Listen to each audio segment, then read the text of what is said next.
Di sini akan menjelaskan Twitter Outlook. Yang pertama kita ketik from Google Colab import user data. Nah, terus kita import OS. Kemudian di sini kita akan mengambil Twitter Outlook user get text token yang kita udah diperoleh sebelumnya. Kemudian print out.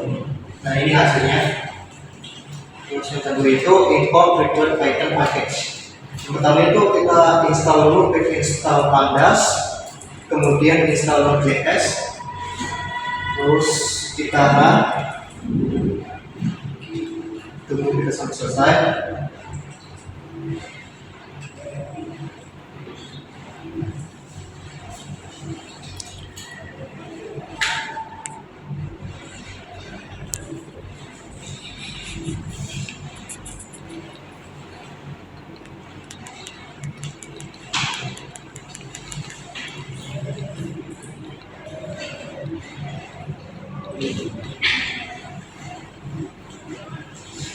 Nah, di sini proses peinstallnya sudah selesai.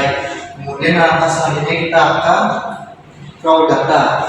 Yang pertama ini file name yang kita data ingin di analisis yaitu API image GCP. Nah, search keyword yaitu API image science 2003 sampai 24 1 until 2025 1 language weekend dengan batas limitnya itu 200. Nah, langsung saja kita run. Di sini prosesnya agak lama, jadi kita tunggu saja sampai prosesnya selesai. Nah, di sini sudah mulai berjalan prosesnya.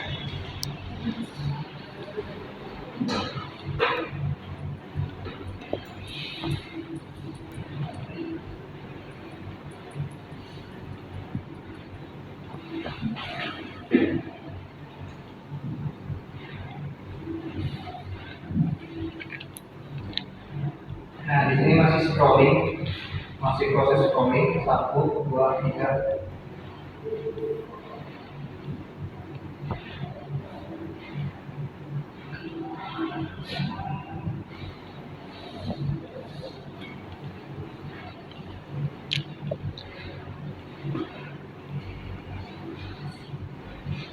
Terus sampai masih proses scrolling sampai limit.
Nah, data sudah berhasil scrolling, kemudian langkah selanjutnya kita akan mengimport pandas STB. Nah, dengan file with data file name, terus div tb rate ccp file delimiter display here. Kalau saja kita run. Nah, di sini hasilnya yang pertama itu ada observasi EDCR, kemudian ada fake add, favorite count, full text, ED line, ED standard, image URL, in reply to screen name range location web. Nah, ini datanya. Kemudian kita selanjutnya akan mungkin selanjutnya akan diteruskan oleh rekan saya, sudah ada rekan saya di silakan. Saya akan melanjutkan tentang instalasi library. Pertama kita instalasi terlebih dahulu. Mungkin ini agak lama ya. kita tunggu terlebih dahulu. Ya, selanjutnya setelah result kita akan mengimport hasil yang dari result tadi.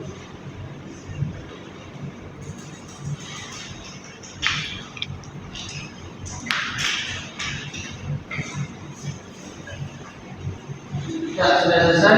Sekarang kita akan panggil yang telah terimport, yaitu stopwatch dan kunci. Sudah selesai. Menampilkan data yang sudah kita kumpulkan. Di sini kita klik terus choose file, lalu pilih gambar yang image, file image, terus open. Dan ini hasilnya. Dan selanjutnya di sini ada pembersihan data, fungsi pembersihan data. Fungsi pembersihan data ini untuk menghapus data dari HTTP dan sebagainya. Dan sini kita akan membandingkannya. Ini pertama yang full text dan ini yang hasil pembersihannya. Dan selanjutnya akan dijelaskan lagi oleh rekan saya. Saya akan melanjutkan analisis sentimen. Di sini ada fungsi hitung sentimen, yaitu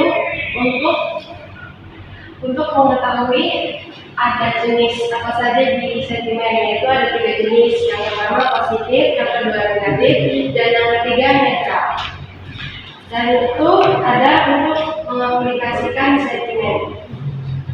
Oke, yang selanjutnya itu ada visualisasi HR. Itu kita bisa membuat grafik dari sentimen. Nah, ini grafik ada positif, negatif, dan netral. Oh ya, di positifnya ada 57,8%, di netralnya ada 21,8%, di negatifnya ada 20,4%. Dan ini selanjutnya ada positif sentimen. Ya, di sini bisa menghitung seberapa seringnya positif sentimen itu keluar. Nah, di sini ada beberapa kata-kata positif sentimen. Dan selanjutnya ada negatif sentimen. Di sini seberapa sering negatif sentimen itu keluar. Dan di sini ada gambar seberapa sering negatif sentimen keluar. Dan selanjutnya akan dilanjutkan oleh rekan saya. Terima kasih. Oke, terima kasih kepada rekan saya yang sebelumnya sudah menjelaskan di atas, dan kita akan kembali ke analisis topik untuk melanjutkan pembahasan yang sebelumnya. Di sini kita terlebih dahulu untuk membuat konfigurasi dengan latihan model LDA seperti berikut. Oke, kita tunggu dan selesai. Oke, kita menggunakan atau mencari 3 topik dominan untuk itu kita lagi. Oke, di sini sudah ada hasilnya, yaitu 3 topik dominan. Dan di sini ada analisis engagement, yaitu kita mencari engagement yang atau postingan yang sering ditampilkan. Ya, di sini sudah ada juga. Dan kita langsung ke visualisasi engagement per jamnya. Kita lagi juga. Di sini ada visualisasinya dari per jam. Dari ada 120 sampai ke 80 bulannya. Dari itu ada di beberapa jamnya.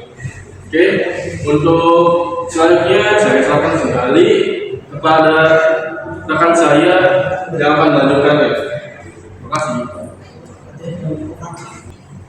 Di sini akan saya lanjutkan. Kemudian di sini ada sebuah analisis untuk menganalisis hubungan dari data-data yang kita teliti. Silakan dengan video. Di sini hasilnya tuh tingkat interaksinya dari data yang kita teliti adalah 64%. 64% ini merupakan nilai dari data yang kita teliti. Berarti yang lain itu cuma postingan original, dan pengirimnya 64% itu hanya merupakan nilai dari data yang kita teliti. Kemudian di sini ada analisis sentimen dari waktu ke waktu untuk mengetahui seberapa banyak sentimennya dari waktu. Silakan lihat. Oke, di sini hanya didapatkan data dari 2025 untuk sentimennya. Di sini ya, sentimennya didominasi oleh sentimen positif sebanyak 0,57 dan untuk negatif dan netral di posisi yang sama di 0,2. Karena data yang kita miliki hanya dari tahun 2025, maka visualisasi trennya mungkin tidak akan bisa ditampilkan karena kurangnya waktu yang kita butuhkan. Silakan lihat. Ini karena datanya yang kita miliki hanya dari 2025, maka dari itu untuk trennya tidak bisa ditampilkan karena kurangnya jumlah tahun data.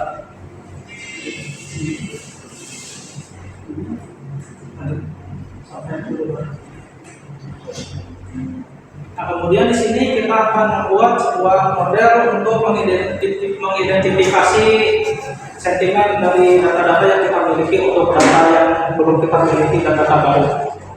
Di sini kita akan menggunakan salah satu fitur dari Escalon, yaitu vectorize untuk melakukan vektorisasi. Di sini yang kita akan lakukan vektorisasi menjadi matriks, yaitu dari green text. Silakan.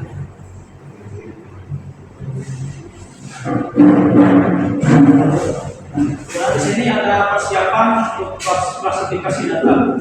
Di sini kita pakai salah satu fitur dari Escalon, yaitu training test split. Ini digunakan untuk membagi data jadi data training dan data uji. Nah, di sini sudah kita miliki data yang kita butuhkan. Lalu di sini ada pemilihan model. Di sini untuk model yang dibutuhkan yang dirasa paling pas adalah logistic regression. Oke, silakan mulai.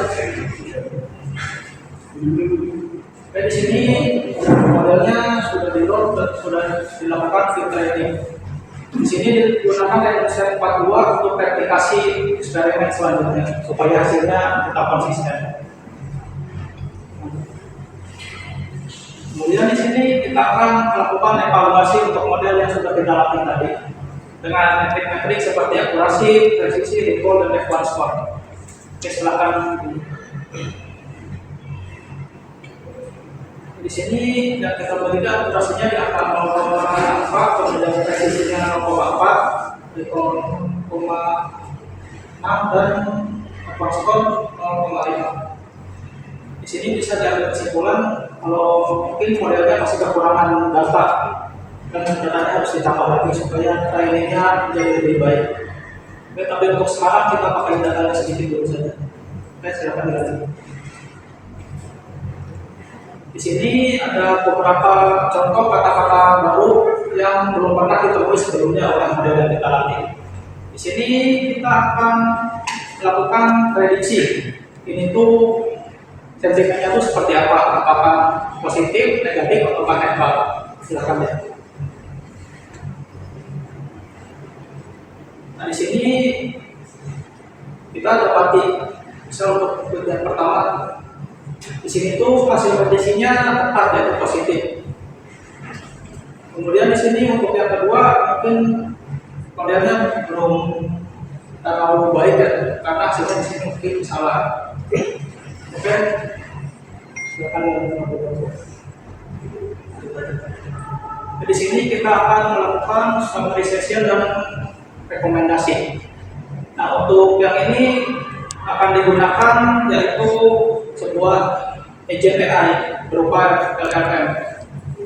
Oke, silakan lakukan ini dulu, instalasi dulu.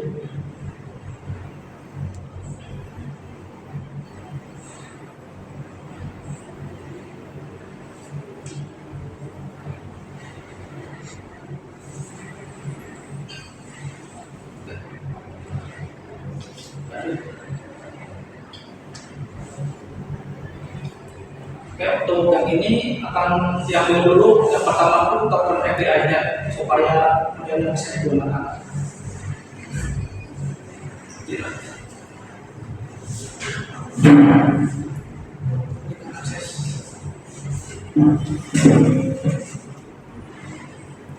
Oke, di sini sudah ada API-nya. Scroll dulu. Kemudian di sini kita akan melakukan define element. Di sini kita akan memilih model yang akan kita gunakan.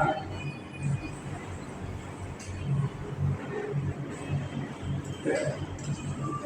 Kemudian di sini akan kita tes dulu apakah agent-nya sudah benar, sudah terpasang. Silakan dirangkum. Di sini ada formnya.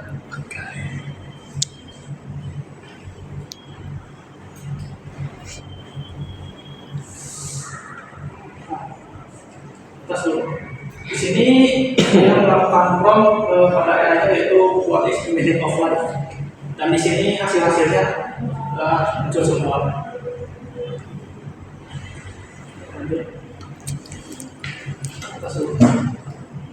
Kemudian di sini kita akan ekstrak dulu data penting yang akan kita gunakan. Ini kita akan ambil dulu sampel yaitu 5 buah data yang paling atas.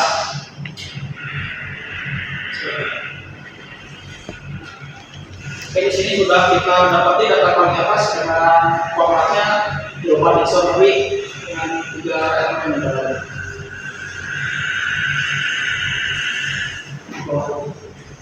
Kemudian di sini kita akan membuat format input untuk nantinya dipakai sebagai format AI.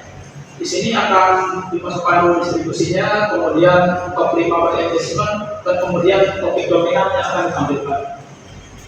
Oke, silakan. Ini data penting yang kita miliki yang nantinya akan dilakukan analisis. Di sini ada distribusinya, kemudian 5, kemudian ada topik dominannya juga.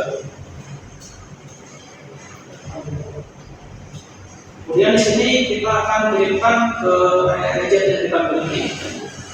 Di sini perintahnya make a summary from this data. Artinya buat sebuah summary dari data ini. Kemudian kita masukkan datanya, summary text.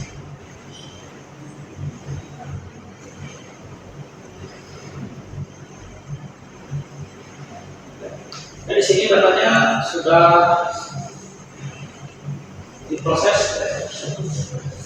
Misal ini negative sentiment, AI skills, information, dan ini datanya apa? Kemudian ini juga, dan ini juga tepat. Kemudian karena yang dominan penting berupa keyboard, berarti tidak bisa untuk disummary oleh AI. Jadi dia akan mengembalikan keyboard lagi seperti semula. Kemudian di sini menampilkan hasil ringkasan yang sudah kita buat.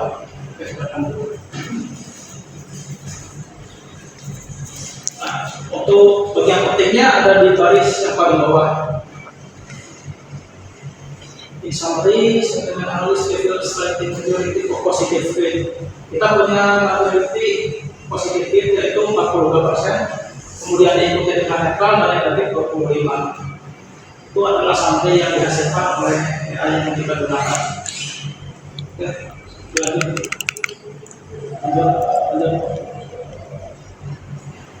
Kemudian di sini kita akan membuat hasil rekomendasi dari data yang kita miliki. Sebelumnya kita akan melakukan ekstra kunci penting dari data-data yang kita miliki sebelumnya.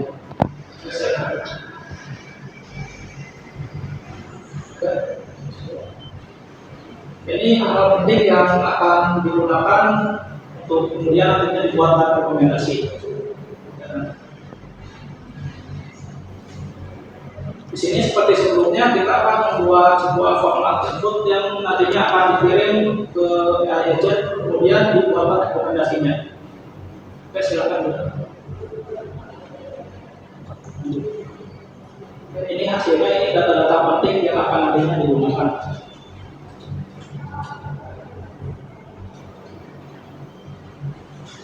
Di sini kita akan memastikan dulu. Di sini kita akan memastikan bahwa perintahnya dieksekusi dengan baik, kemudian menampilkan hasilnya.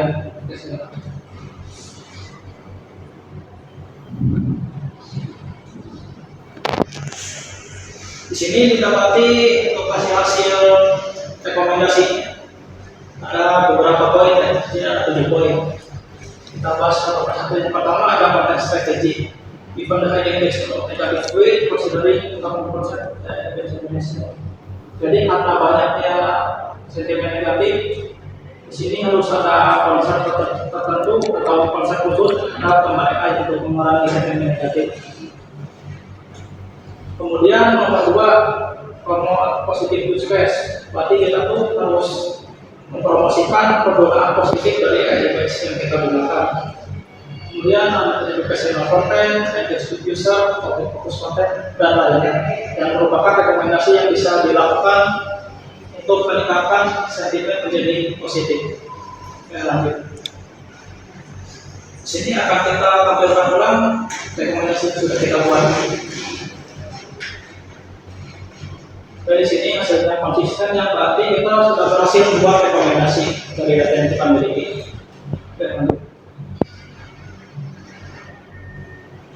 Mungkin seperti itu saja untuk analisis data yang kami miliki dan kami gunakan. Sekian dan terima kasih.